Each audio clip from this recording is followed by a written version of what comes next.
Kemudian kita akan masuk insya Allah teman-teman sekalian ke hadis 14 dan ini hadis yang sangat mulia berhubungan dengan masalah kebersihan dan juga wangi ya. Kita bacakan dulu hadisnya dari Abu Hurairah radhiyallahu anhu. Dia berkata bahwa Rasulullah sallallahu alaihi wasallam bersabda, "Tibur rijali ma dhahara rihuhu wa khafiya launuhu, wa tibun nisa'i ma dhahara launuhu wa khafiya rihuhu." Minyak wangi bagi kaum laki-laki adalah yang mencolok wanginya dan warnanya samar. Sedangkan minyak wangi kaum wanita adalah yang nampak jelas warnanya dan wanginya samar. Ya, atau dalam kurung tidak terlalu harum. Diriwayatkan oleh Tirmidzi dan juga An-Nasa'i. Ada penjelasan dari hadis ini, saya bacakan dulu baru kemudian kita insya Allah panjang lebar memaparkan tentang masalah hadis ini.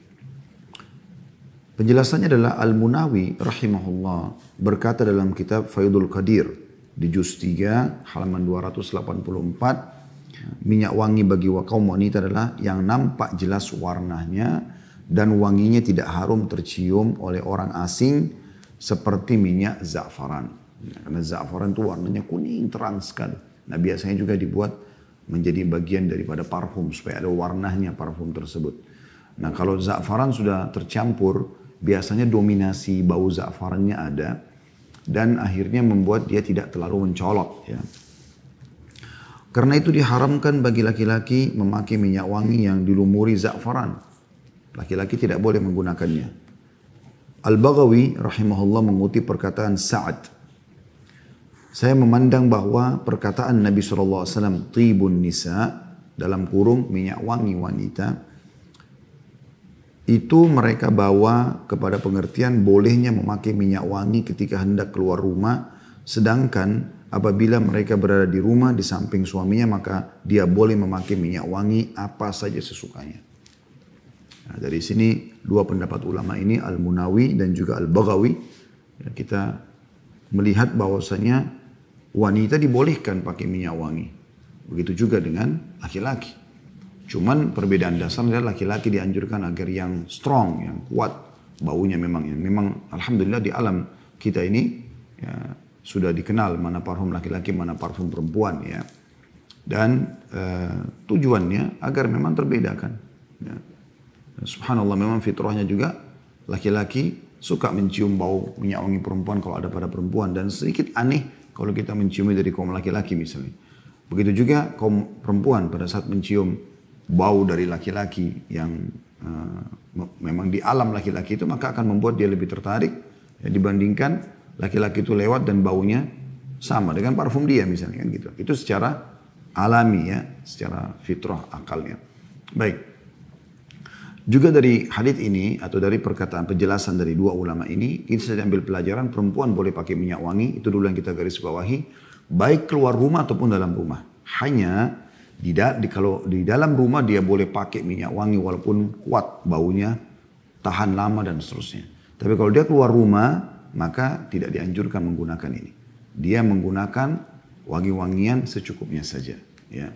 Dan itu yang dinukil oleh Al-Baghawi rahimahullah yang tidak menyolok bagi kaum laki-laki. Seperti misalnya hand body kan ada wanginya gitu kan. Nah, itu berbeda sekali dengan kalau dia pakai parfum yang disemprot. Apalagi yang keluaran-keluaran merek terkenal yang memang baunya menyengat. Begitu kita lewat saja di sebelahnya sudah tercium baunya yang sangat kuat. Nah ini ada larangan yang sangat kental masalah nanti kita akan jelaskan hadisnya insya Allah. Tapi kalau dia menggunakan, misal dia menggunakan cadar, kemudian dia membawa parfum kecil, roll yang tidak menyengat, dan dia letakkan di cadarnya supaya tidak kena matahari, ya, keringatan, ya, dan segala macam. Maka dia tidak ingin nafasnya pun terganggu. Dia ingin supaya tetap fresh, wangi. Atau pada saat mau salaman dengan sesama muslimah, ya, kemudian dia meletakkan sedikit parfum. Yang parfum itu juga tidak menyengat. Cukup banyak kan parfum masalah itu. Atau dalam bab ini tentunya. Tidak menyengat sama sekali. Dalam arti kata, paling orang yang menyentuhnya yang mengetahui baunya. Seperti itulah. Dan tentu juga ini ada batasannya. Kalau seandainya digunakan walaupun tidak menyengat. Tapi untuk maksiat kepada Allah subhanahu wa ta'ala tetap dihitung maksiat. Jadi misalnya seseorang menggunakan parfum memang karena ingin janjian sama pacarnya, bukan suami. Itu sudah jelas dia menjadi haram secara otomatis karena dasarnya pertemuannya jadi haram. pertemuan yang haram dengan lawan jenis yang bukan mahram, ya, apalagi untuk berdua-duaan, maka sudah haram. Maka akan membawa juga parfum yang dasarnya untuk wanita tidak boleh menyengat, otomatis juga akan terbawa dalam masalah hukum tersebut. Ya. Ibnu Hajar rahimahullah dalam Fathul Bari juz 10 di halaman 366 berkata, sisi perbedaannya adalah bahwa seorang wanita diperintahkan agar menutup aurat ketika keluar dari rumahnya. Kemudian Ibnu Hajar menyebutkan hadis Aisyah radhiyallahu anha bahwa ia memakaikan Rasulullah SAW minyak wangi dengan tangannya ketika hendak ihram dan ketika di Mina sebelum tawaf ifadah. Lalu Ibnu Hajar berkata, apabila hadis tadi kuat, maka harus digabungkan dengan pengertian hadis ini dan hadis bab dalam kurung hadis Abu Hurairah di atas tadi tentang masalah minyak wangi laki-laki yang keras baunya dan lembut warnanya sebagai perempuan yang warnanya terang dan lembut, ya, atau lembut harumnya atau wanginya. Kata beliau bahwasanya dianjurkan bagi wanita untuk mencuci bekas minyak wangi apabila ia hendak keluar rumah, karena larangan tersebut khusus ketika ia hendak keluar rumah saja. Allahu a'lam. Artinya di dalam rumah bebas menggunakan minyak wangi, tentu sekali lagi dengan mahram dia, ya. Bukan berarti rumah, naudzubillah, rumah pelacur yang bolak-balik laki-laki masuk, walaupun dalam rumah tetap hukumnya jadi haram. Karena tadi perbuatannya dasarnya haram. Tapi kalau sama suami, ya, mana yang suami sukai, maka dia pakai strong baunya. Maksudnya di sini kekuatannya bukan seperti bau laki-laki, tapi bau perempuan yang memang biasa ada yang bertahan sampai sekian lama. Nah itu tidak ada masalah. Tapi kalau keluar rumah yang dibahas oleh para ulama, karena keluar rumah ini betul-betul sangat sensitif, ya. Kapan dia gunakan yang menyengat sedikit, dia akan kena dalam haramnya perbuatan tersebut sebagaimana kita jelaskan nanti hadisnya. InsyaAllah. Ibnul Jauzi rahimahullah berkata dalam kitab Ahkamun Nisa halaman 42, sesungguhnya minyak wangi yang tidak ada harumnya diperuntukkan bagi kaum wanita agar wanitanya tidak tersebar, ya, melaluinya, agar wanginya tidak tersebar melaluinya. Terutama jika mereka keluar rumah, dan sungguh wanita telah dilarang untuk memakai sesuatu yang membuatnya menonjol.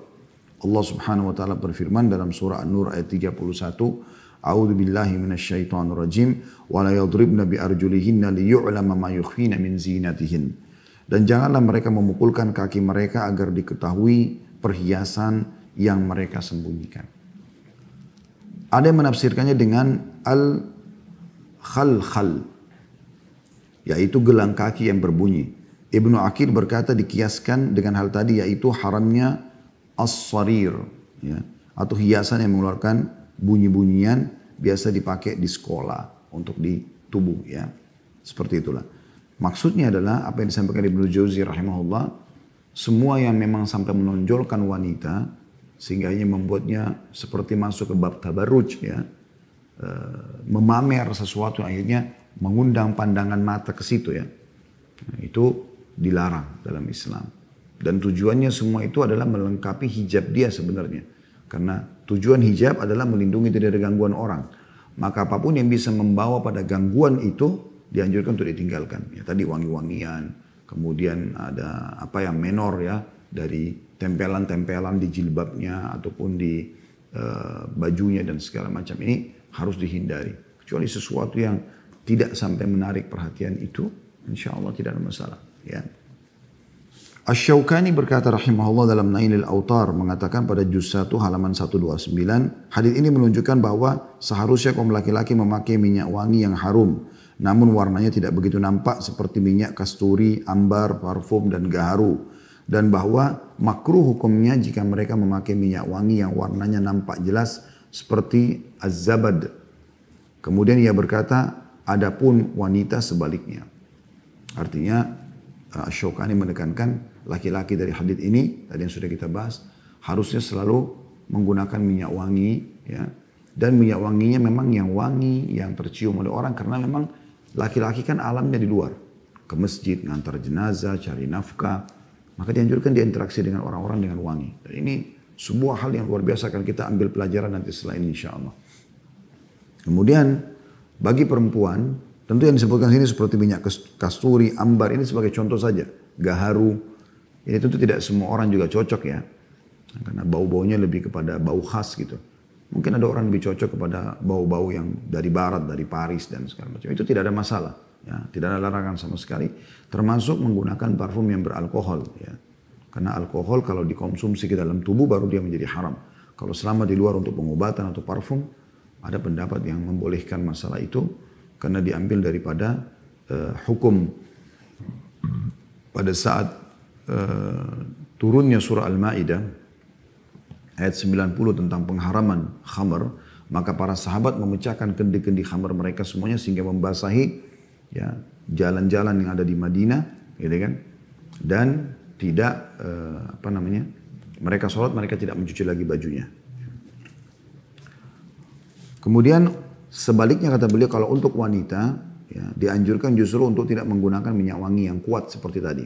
Dan sudah dibatasi tadi ya, kalau keluar rumah. Kalau dalam rumah maka dibolehkan dia menggunakan minyak wangi yang manapun. Jadi seakan-akan bisa juga ibu-ibu ini memiliki dua jenis parfum ya. Parfum yang sangat kuat baunya, tercium segala macam dipakai di rumah. Kalau hanya untuk dipakai keluar, dikantongin, ya, supaya kalau ketemu teman, kadang-kadang kan salaman atau mungkin pelukan, maka tidak ada bau-bau ya, yang kurang sedap, yang akhirnya membuat interaksi kita terbatas dengan sesama jenis ya, wanita sama wanita. Imam An-Nawawi rahimahullah berkata dalam kitab Al-Majmu', Majmu' Nawawi, ini kumpulan fatwa-fatwa beliau, juz 5 halaman 109, adapun bagi kaum wanita maka makruh hukumnya jika pergi ke masjid memakai segala ya minyak wangi yang berbau harum. Minyak wangi yang berbau harum ya. Jadi maksudnya di sini tidak boleh sama sekali. Secara Imam Nawawi masih lebih meringankan di sini. Dikatakan makruh. Tapi kita akan lihat pendapat-pendapat yang lebih kuat daripada ini yang menekankan sekali tentang masuk dalam bab haramnya ya, menggunakan minyak wangi yang sampai kuat dan tercium oleh orang-orang. Dan ini sering kali terjadi, subhanallah, di mall, ya, di mana-mana, di jalan. Kadang-kadang wanita memang terlalu berlebihan dalam menggunakan minyak wangi, akhirnya sampai membuat ya terciumlah kepada lawan jenisnya. Dan memang tujuannya untuk itu sebenarnya. Ya. Hanya terjadi pelanggaran-pelanggaran agama. Kita dengarkan bagaimana larangan dalam hadis wanita yang menggunakan minyak wangi keluar rumah yang sifatnya minyak wangi itu kuat baunya. Ya. Itu anda lebih tahu tentang masalah kuat atau tidaknya. Ya. Orang lewat di sebelahnya sudah bisa tercium dengan sangat kuat. Bahkan kadang-kadang minyak wangi itu manis sekali ya, sehingga membuat orang cenderung lebih ingin mendekat atau ingin kenalan dan seterusnya. Ya. Itu tidak boleh. Dengarkan hadisnya. Dari Abu Musa al-Asy'ari radhiyallahu anhu, Rasulullah SAW bersabda, ayyuma imra'atin ista'tarat thumma kharajat famarrat ala qaumin liyajidu rihaha fahiya zaniyah wa kullu 'ainin zaniyah. Wanita mana saja yang memakai wangian, ya, kita di sini batasannya sebagaimana tadi sudah kita bacakan pendapat-pendapat ulama adalah yang menyengat.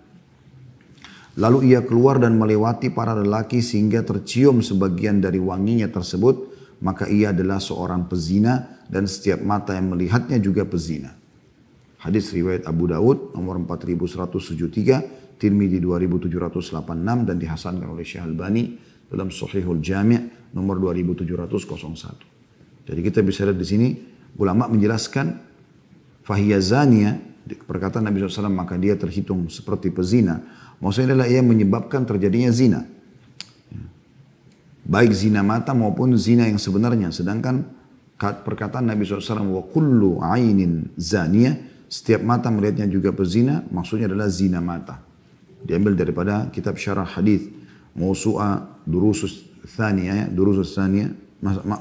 hadis Mawsu'a Durusus Thaniyah di sini nomor 6155. Hadis ini menunjukkan haramnya wanita memakai parfum sehingga tercium wanginya oleh lelaki non mahram. Digunakan lafaz fahiyazania, maka ia adalah seorang pezina, menunjukkan perbuatan ini sangat tercela dan merupakan kerusakan yang sangat besar. Jadi maksudnya begini teman-teman sekalian. Jadi Islam subhanallah menutup semua celah pintu zina. Makanya Allah mengatakan wala taqrabuz zina, jangan dekati zina itu. Nah, pembukaan terhadap mendekati zina ini teman-teman sekalian, apa saja yang membuat mata melihat, telinga mendengar, lisan mengucapkan, tangan menjamah, ya, bibir mencium, sampai akhirnya dibenarkan, kaki melangkah, sampai akhirnya dibenarkan oleh kemaluan. Semua ditutup. Dan semua fasilitas yang membawa ke situ. Subhanallah, zina, ya, secara kehidupan sosial, kalau laki-laki yang menggunakan minyak wangi, yang wangi sebagaimana dibolehkan dalam syariat atau di luar, lalu kemudian tercium oleh wanita, tidak langsung spontan membuka pintu zina. Tidak umum itu. Saya tiba-tiba langsung perempuannya mau tertarik begitu saja. Karena wanita itu secara umum, secara kehidupan sosial kita, untuk membuka pintu perzinahan dengan dia, kita tidak bicara pelacur, maka butuh banyak sekali tahapan-tahapannya. Jadi bukan cuma sekedar minyak wangi langsung kemudian dia tertarik untuk berzina. Tapi dia akan butuh orang itu ngobrol, orang itu merayu, orang itu memberikan sesuatu. Dan terus tahapan-tahapannya mungkin sampai dia baru mau membuka diri untuk pintu zina tersebut. Kecuali pelacur itu beda. Karena dia menerima bayaran dia langsung menyerahkan dirinya. Tapi terbalik laki-laki teman-teman sekalian. Dalam kehidupan sosial bermasyarakat kita berbeda. Kapan laki-laki kami ini tiba-tiba mencium bau yang sangat manis ya dari seorang wanita, itu pikirannya bisa ke biologis. Beda dengan kaum wanita. Bukan kalau wanita hanya berpikir, oh laki-laki ini maco, oh laki-laki ini bersih dan seterusnya. Belum langsung ke bab zina. Kalau laki-laki itu memang kalau cium dari perempuan terbuka pintu itu. Dan sudah pernah saya jelaskan, teman-teman sekalian, kata-kata yang pernah saya ucapkan.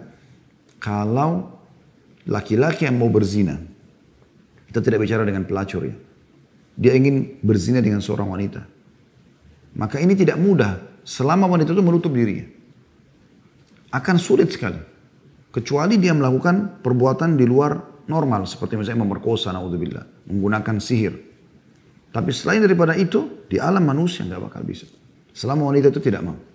Tapi kita balik teman-teman. Selama wanita yang mau berzina, maka sangat sedikit laki-laki yang tidak terjerumus dalam perzinahan tersebut.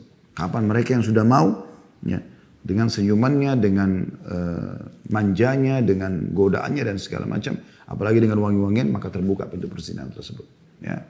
Makanya mayoritas terbukanya pintu perzinahan apa? Pelacur wanita kan. Ada laki-laki tapi tidak banyak. Perempuan pintunya, gitu kan.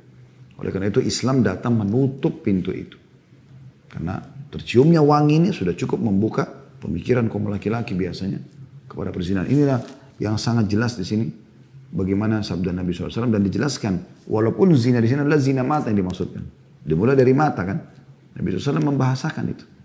Mata berzina, lidah berzina, tangan berzina segala macam. Sampai nanti kemaluan akan membenarkan. Tahapannya sudah terbuka. Oleh karena itu harus hati-hati teman-teman sekalian.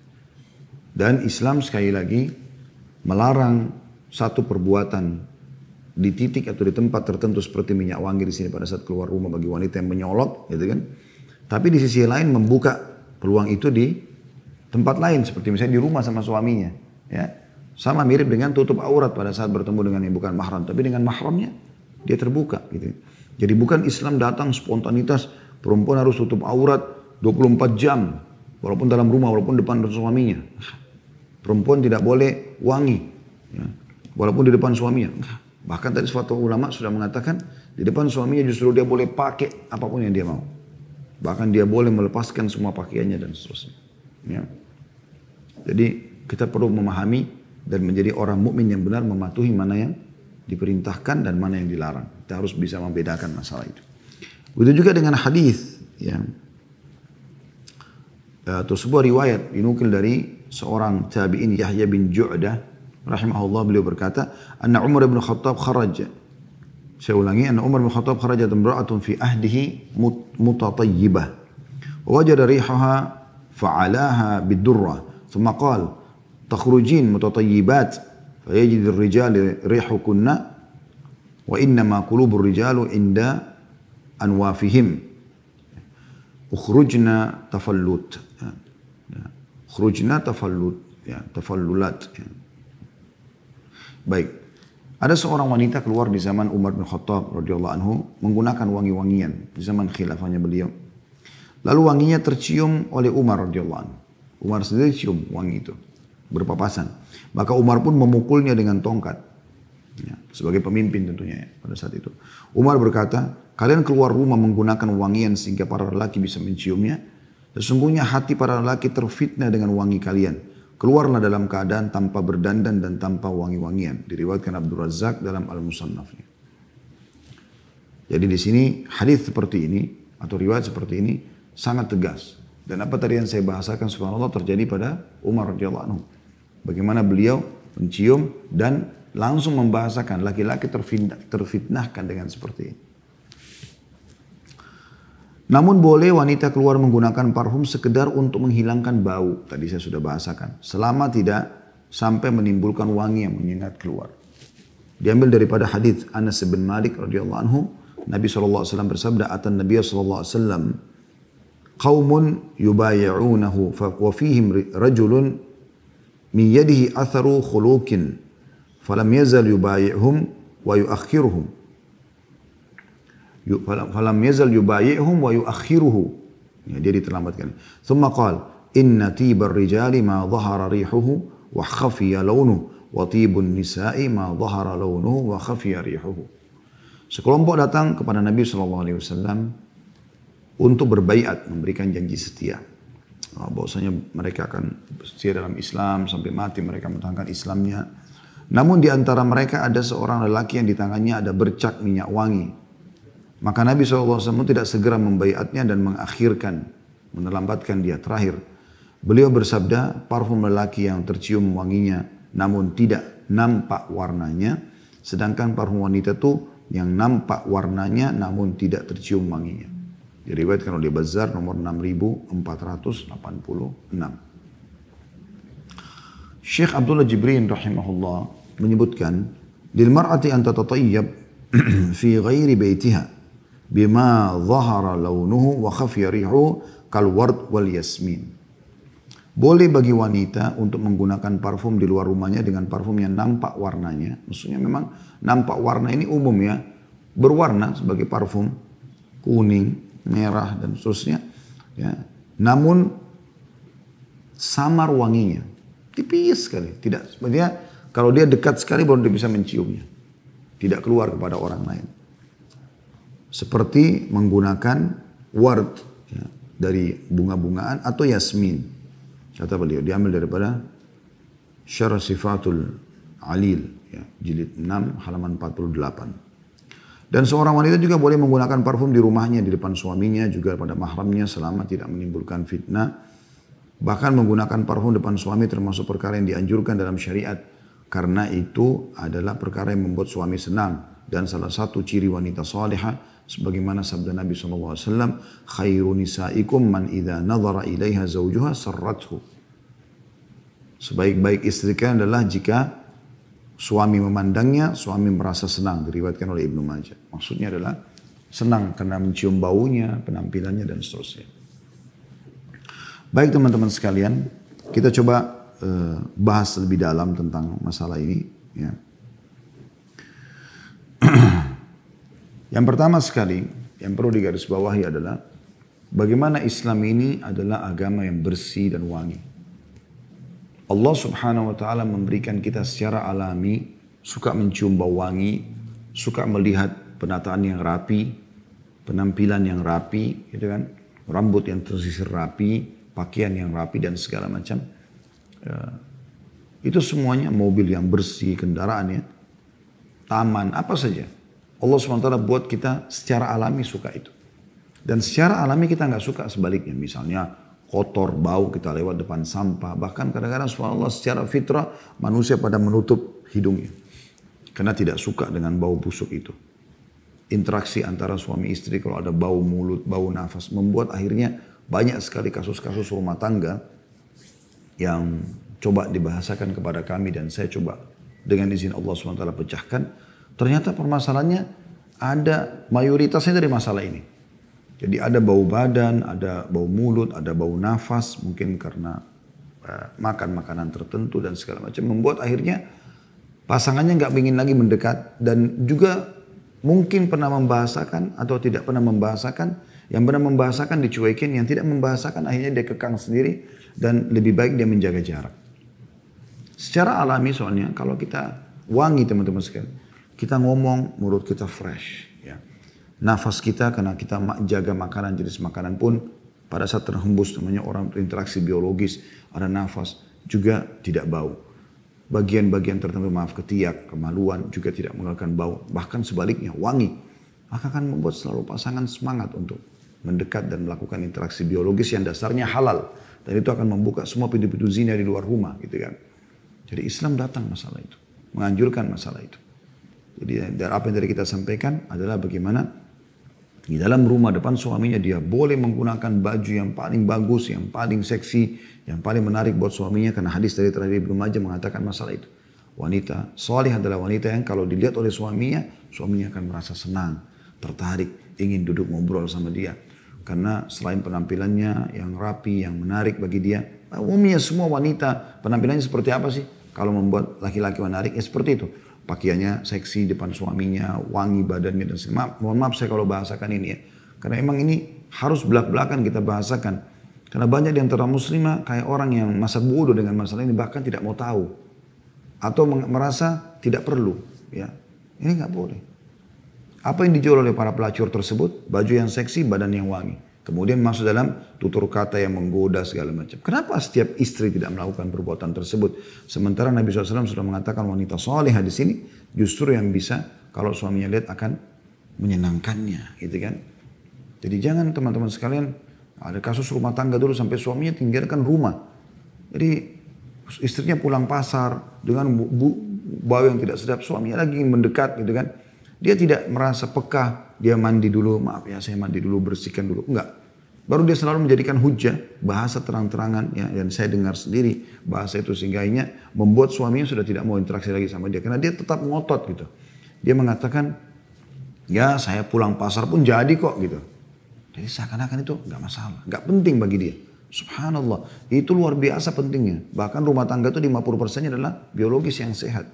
Kapan ini sehat, yang lainnya bisa ikut sehat. Kapan ini rusak, maka rusak yang lainnya kan. Dan semua yang membawa pada interaksi yang positif situ, terutama dari bau yang wangi ya, bau mulut, nafas tadi saya bilang, ketiak, kemaluan, seluruh anggota tubuh lah, rambut segala macam. Ini semuanya wangi, itu luar biasa gitu. Membuat orang nyaman untuk mendekat ya. Nah ini hikmah-hikmah luar biasa yang harus yang kita ambil dari pelajaran kita pada kesempatan ini. Islam datang teman-teman memerintahkan kita untuk mandi. Ada mandi wajib, ada mandi sunnah. Ada juga yang mubah. Yang wajib seperti mandi junub, ya, seperti mandi Jumat bagi laki-laki, seperti mandi suci dari haid dan nifas bagi perempuan. Kemudian ada yang sunnah kalau orang niat untuk merawat tubuhnya, ya, atau dia mendinginkan tubuhnya, ya, dia membersihkan karena dia merasa ini adalah perintah dalam agama, bisa menjadi sunnah. Mubah kalau dia mau melakukannya secara umum, tapi yang mubah ini kata Syekh Abu Bakar Jazari rahimahullah bisa berubah menjadi sunnah kalau dia niatkan untuk perawatan tubuhnya. Intinya Islam anjurkan. Dan secara alami juga Allah memberikan kepada kita setiap kali kita gerah, kita nggak nyaman, baik gerah karena, padahal keringat itu kadang-kadang kalau kita usap pun tidak banyak tubuh kita, ya. Tapi sudah nggak nyaman, maaf di daerah ketiak, di punggung, nggak nyaman rasanya di leher, kadang-kadang kita merasa kayak gatal. Semua itu sebenarnya secara alami. Allah Subhanahu Wa Taala pencipta memberikan kepada kita supaya kita mau mengubahnya, ya, kepada keadaan yang lebih baik. Terbukti setelah kita masuk kamar mandi bersih, gosok dengan sabun dan sampo, terasa segar. Pemikiran kita pun juga lebih segar. Ya. Kita juga lebih percaya diri dan seterusnya. Ya. Itu secara alami teman-teman sekalian. Di dunia seperti itu. Begitu juga dengan di akhirat. Allah Subhanahu Wa Taala kalau kita lihat menggambarkan tentang surga, itu luar biasa gitu. Luar biasa gitu. Bagaimana surga itu indah, bersih, wangi, ya. Apa yang disebutkan tentang hadits masalah kuburan. Kata Nabi SAW, orang mukmin akan ya dibukakan pintu surga dan sampai kepadanya apa? Wangi-wangiannya. Dan dalam riwayatnya dikatakan, dan bau wanginya surga tercium dari jarak 40 tahun. Itu luar biasa gitu. Ya. Wanginya yang ditonjolkan. Kemudian taman-tamannya tertata dengan rapi. Kemudian pelayannya, bidadari seperti mutiara, bidadaranya seperti mutiara. Gitu kan. Cantik, tampan. Mereka seperti di kerajaan-kerajaan yang besar. Sampai ada sebuah riwayat, pernah kita bahas dalam masalah surga. Bagaimana Nabi SAW mengatakan, nanti ada di surga masuk ke surga. Dia lihat seseorang, dia kira orang itu malaikat. Luar biasa sempurna gitu. Sambil dia mengatakan, siapa kamu? Dia mengatakan, saya salah satu dari pelayanmu di sini. Pelayannya aja luar biasa gitu. Dan kata Nabi SAW dalam hadis yang lain, orang ahli surga yang paling rendah derajatnya memiliki 10.000 pelayan. Semuanya, kata Allah SWT, seperti setiap orang seperti memiliki kerajaan sendiri. 10.000 orang. Itu luar biasa banyak. Tidak ada orang di dunia punya pelayan sebanyak itu. Dan semuanya tampan, semuanya cantik, semuanya wangi, semuanya bersih. Digambarkan seperti itu. Ya, bagaimana kata Nabi SAW, di surga nggak ada lagi meludah. Nggak ada lagi beringus. Ini kan semua yang kadang-kadang orang lihat saja nggak nyaman ya. Maaf, orang ngupil, orang buang ingus kalau sembarangan. Orang meludah, ini semua. Pemandangan yang orang kurang nyaman. Kalau orang yang bersih pasti peka dengan itu. Ya, ada orang subhanallah tidak mau tahu. Di depan umum segala macam dia lakukan. Kata Nabi SAW, orang masuk surga tidak meludah, tidak beringus. Ya. Tidak buang air besar, tidak buang air kecil. Ini kan semua hubungannya sama hal-hal yang kotoran yang harus keluar dari tubuh. Ada baunya yang Anda juga sudah tidak asing. Kata Nabi SAW, makanan dan minuman yang mereka konsumsi yang tidak dibutuhkan oleh tubuhnya akan keluar dalam bentuk keringat. Seperti apa kata Nabi SAW? Ya, seperti baunya kasturi. Minyak wangi. Jadi keringatnya pun ahli surga minyak wangi. Itu dijanjikan di surga teman-teman sekalian. Semuanya wangi. Dan subhanallah, saya juga pernah berinteraksi dengan alam ruqyah, ya, pengobatan. Subhanallah, syaitan itu suka dengan bau-bau busuk. Suka dengan berantakan. Makanya kan selalu hubungkan kalau tempat yang tidak dihuni oleh manusia, mahjur di dalam bahasa Arab ya, kotor, gelap, itu syaitannya, tempatnya syaitan. Coba kalau tempat itu bersih, terang, wangi, syaitan tidak suka. Sebagaimana kita ini manusia atau orang beriman suka dengan yang wangi, yang bersih, begitu juga syaitan tidak suka dengan itu. Makanya mereka tuh di alam sihir, penyihir, jorok. Ditetesinlah air kencing, kotoran, darah haid, dan segala macam. Jadi aneh-aneh. Dan itu biasanya mereka bahkan menghinakan ayat-ayat Al-Quran. Dengan maksud mereka, tapi Al-Quran tidak akan pernah terhinakan tentunya. Jadi alam mereka memang begitu teman-teman sekalian. Islam menyuruh kita merapikan rambut, memotong kuku, mencukur bulu ketiak, mencukur bulu kemaluan. Ya, bersih, disuruh bersih. Ada orang yang berantakan rambutnya masuk ke dalam masjid. Kata Nabi SAW, kenapa tidak? Orang ini tidak keluar menyisir rambutnya. Atau tidakkah ada di antara kalian yang menyampaikan kepada dia untuk menyisir rambutnya baru masuk ke dalam masjid. Jadi luar biasa. Bagaimana Islam datang, teman-teman sekalian, dengan bersih dan juga wangi. Gitu kan? Jadi Islam seperti itu memang. Makanya kita sayangkan kalau ada masjid kaum muslimin yang kotor. Rumahnya kotor, kendaraannya kotor, pakaiannya kotor, berantakan. Kenapa ini? Kenapa harus seperti itu? Bukan karena Nabi SAW mengatakan tentang Tuhan kita Allah. Inna Allah jamilun yuhibbul jamal. Allah indah suka dengan keindahan. Kenapa Anda tidak suka dengan keindahan dan kebersihan? Aneh itu. Terutama bagi kaum wanita. Kita sedang bahas karakter wanita ya. Saya heran dengan wanita yang tidak suka menata rumahnya. Wangi, bersih. Kan bagus itu. Kadang-kadang kita masuk ke rumah orang. Kan tidak mungkin suaminya urus itu lagi. Berantakan ruang tamunya. Berantakan kamar tidurnya. Berantakan dapurnya. Kenapa ukhti? Kenapa tidak belajar?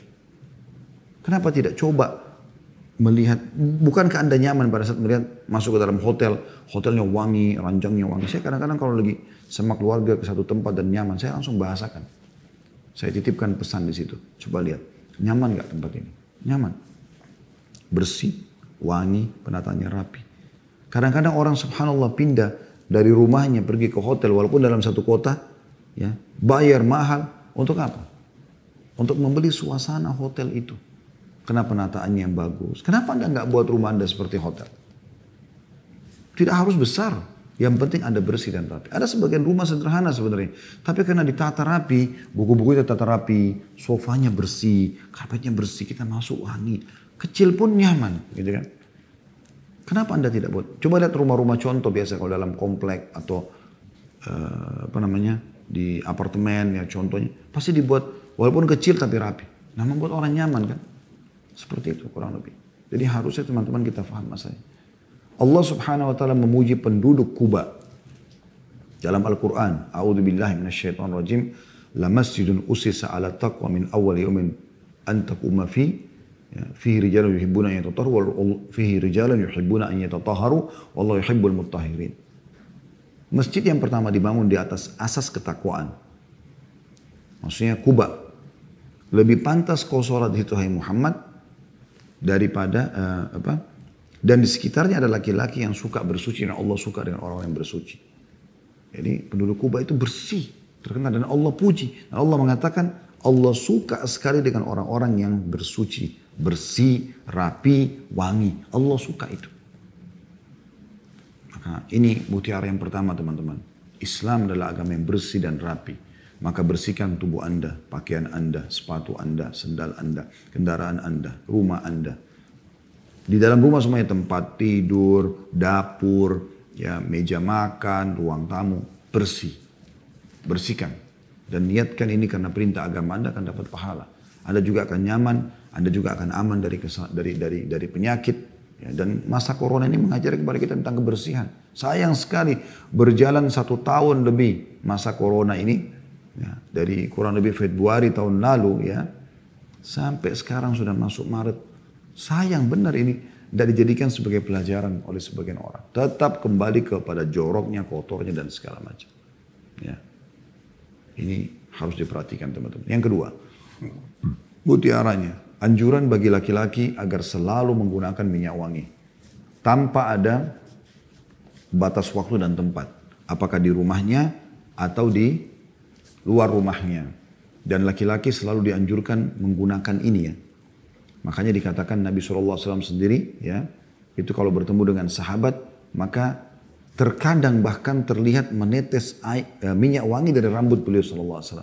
Sebagian sahabat mengatakan kami kalau salaman dengan Nabi SAW kami menemukan baunya itu tidak hilang sampai 3 hari. Kalau sudah salaman dengan Nabi SAW karena kuatnya minyak wangi Nabi SAW. Dan beliau mengatakan apa? Dicintakan dunia ini, dunia kalian kepadaku karena ada wanita yang dicintai, ada ibu yang dibakti, disayangi, dicintai, ada istri, ada anak perempuan, ada saudari perempuan, ya. Dan wangi-wangian. Wangi-wangian. Nabi SAW sangat suka dengan wangi-wangian.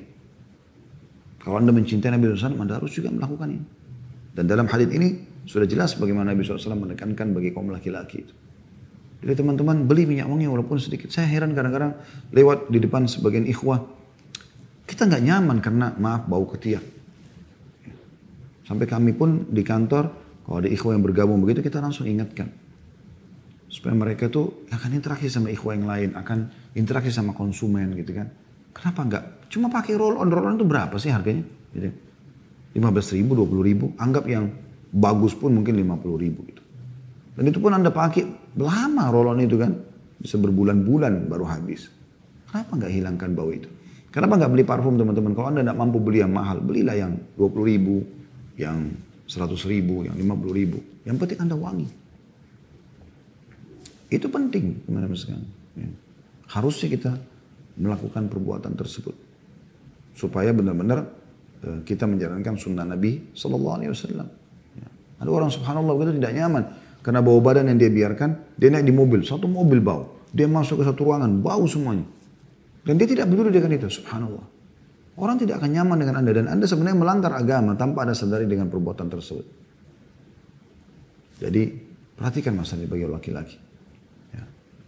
Sering mandi, menggunakan baju yang bersih, wangi-wangian. Ya. Itu hal yang baik.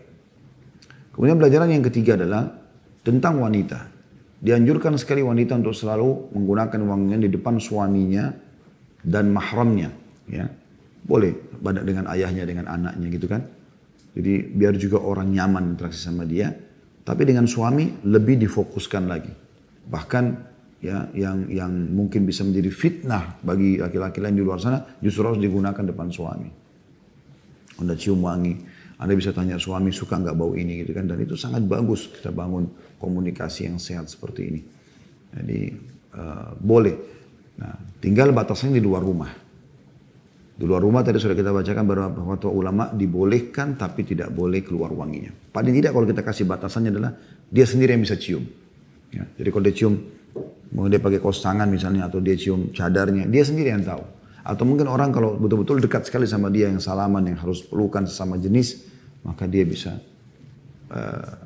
orang itu tidak merasa terganggu dengan baunya dia. Ya seperti itu kurang lebih. Tapi kapan sedikit keluar menyengat, ingat ancamannya sudah ada. Tidak boleh sama sekali, bahkan dianggap dia menjadi penyebab terjadinya perzinahan mata yang terjadi dari orang-orang yang di sekitarnya. Bahkan bisa lebih jauh daripada itu, terjadi perzinahan naudzubillah yang tidak diharapkan, yang akan menghancurkan kehidupan seseorang. Yang terakhir teman-teman sekalian, tentang bahayanya dosa zina ini. Allah subhanahu wa ta'ala melarang perzinahan tersebut karena memang efeknya luar biasa.